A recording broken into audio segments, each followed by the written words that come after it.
Olá, tudo bem? Para essa questão, eu escrevi aqui algumas informações provindas do próprio gráfico, tá? Ali a gente tem dois gráficos e nós conseguimos retirar algumas informações deles. A primeira informação a gente vai ver ali da componente x, do gráfico da componente x. A gente pode acompanhar naquela reta ali que a velocidade inicial, lá onde começa, é de 0 metros por segundo. E a velocidade final, que é lá no risquinho final, né, no pontinho final, é de 16 metros por segundo, se a gente olha ali na componente vertical que indica a velocidade, né? Então, aqui a gente já tem velocidade inicial e velocidade final, que formam a variação da velocidade. E para o tempo, a gente faz a mesma coisa. O tempo inicial é 0 segundos, quando começa a contagem ali, e o tempo final é 4 segundos, quando ele atinge a velocidade de 16 metros por segundo. Então, é só aqui a hora a gente vir aqui aplicar na fórmula da aceleração. A aceleração é igual à variação da velocidade dividido pela variação do tempo, ou seja, a velocidade final menos inicial, dividido pelo tempo final menos o inicial. Então, fica 16 menos 0 dividido para 4 menos 0, que é igual a 16 dividido para 4, que é igual a 4 metros por segundo ao quadrado. Então, aqui a gente já descobriu, né, a aceleração da componente x desse movimento. Esse movimento ele tem duas componentes, a componente x, que é a componente horizontal, e a componente y, que é a componente vertical. A resultante dessas duas componentes vão formar o resultante, a aceleração total, né, que vai fazer com que haja variação total de movimento e ele se mova no sentido da aceleração ali, considerando que ele vai partir do repouso, né?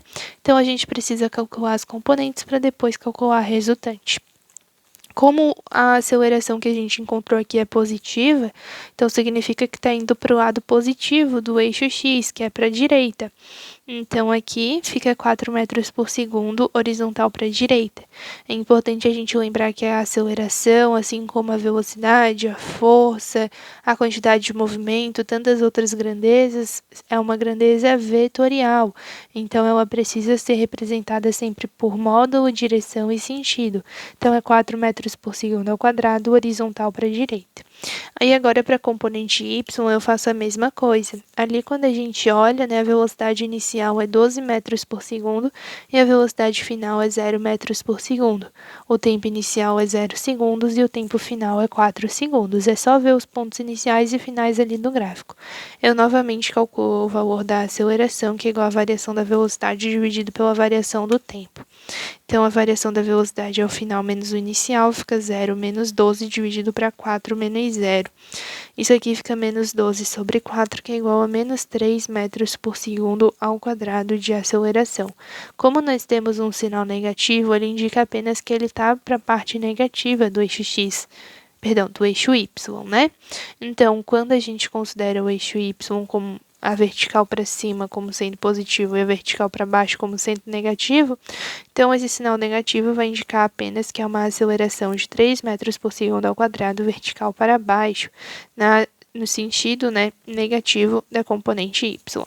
Então, agora a gente tem o seguinte, a gente tem uma aceleração de 4 metros por segundo ao quadrado para a direita, e uma aceleração de 3 metros por segundo ao quadrado para baixo.